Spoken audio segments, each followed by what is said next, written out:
Well, welcome back, friends, and uh, now we will have, a short lecture on the war of the theaters and the bishops' wars. Since we have been talking about wars, first I will talk about the war of the theaters, which is known in English literary history. It is the name given to the long conflict involving the Elizabethan playwrights Ben Jonson, John Marston, and Thomas Dekker. War of the Theatres is a name given to this conflict of the Elizabethan playwrights. It covered a period when Jonson was writing for one of children's company of players in London, and Marston was working or writing for another rival group. And this is the basic reason for the conflict between these two writers. It all started off with in 1599, Marston presented a mildly satirical portrait of Ben Jonson in his Histriomastics. That same year, the retaliation came from Jonson, who replied in every man out of his humor, ridiculing Marston and his style as fustian. That was the way in which Jonson retorted. Some scholars, they think that the character of Barbant Senior in Marston's Jack Drum's Entertainment, that is, a play written in 1599, performed in 1599, was a lampoon or a caricature on Ben Jonson, though this is not yet confirmed. Marston certainly thought himself attacked in Jonson's Cynthia's Revels, which appeared in 1600, and he satirized Jonson as Lambathodoria in What You Will, which appeared the very next year, 1601.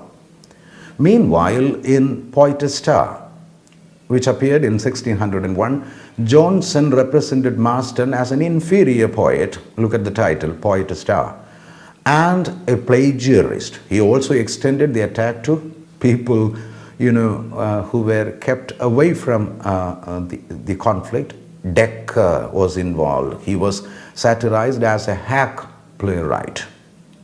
Well, Thomas Dekker was also now involved.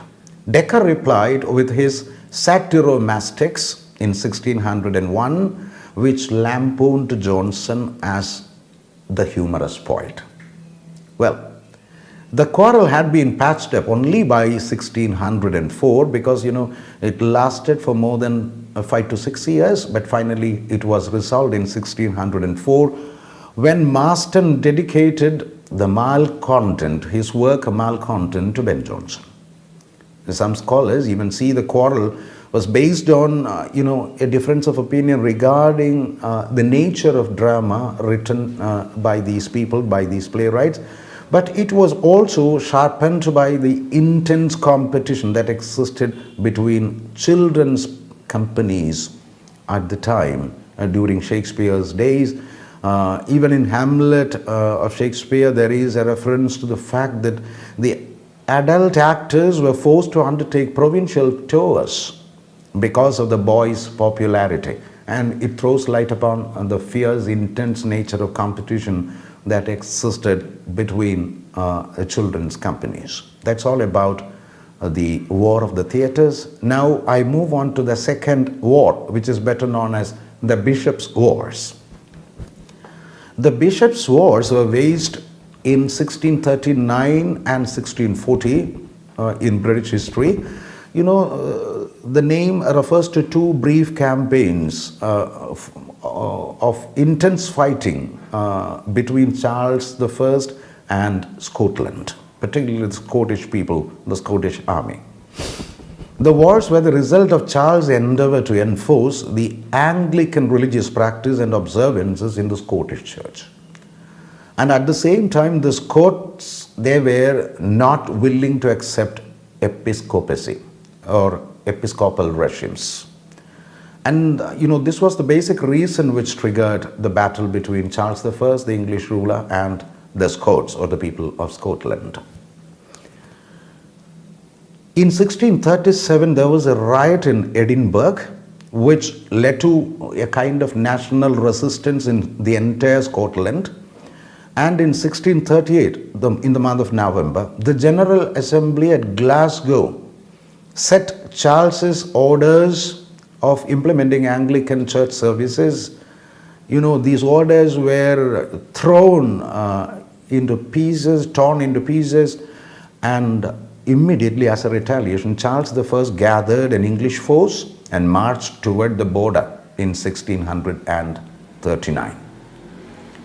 But unfortunately, he did not have enough funds with him. He was lacking sufficient funds, and also he was lacking in his confidence, particularly his troops. However, finally Charles agreed by a treaty which came to be known as the Pacification of Berwick, and he was ready or determined to leave the Scots alone with their own religious practices. This is the end of the First Bishops' War, which ended without any open fight, with Charles first signing of the Pacification of Berwick. But soon, misunderstandings broke out as to the interpretation of this signed Pacification Treaty of Berwick. And there were problems in interpreting the proviso conditions laid out in this Pacification of Berwick. He suspected, the English King Charles was suspected that the Scots were intriguing with France, and this made him to use force once again against the Scottish forces. But at the same time, he did not have enough money to lead another expedition against Scotland. He wanted money, and in order to raise money, he wanted the consent of the Parliament. So he summoned the Parliament in April 1640, and this Parliament, which met only for a short while, or sat only for a short while, came to be known as the Short Parliament. And when the meeting was convened, the members first wanted a discussion of the grievances against the government of Charles I, and they were completely opposed to renewal of the war with the Scots. Thereupon, Charles decided to dissolve the Parliament, and he raised a new expedition, or new troops were recruited on his own.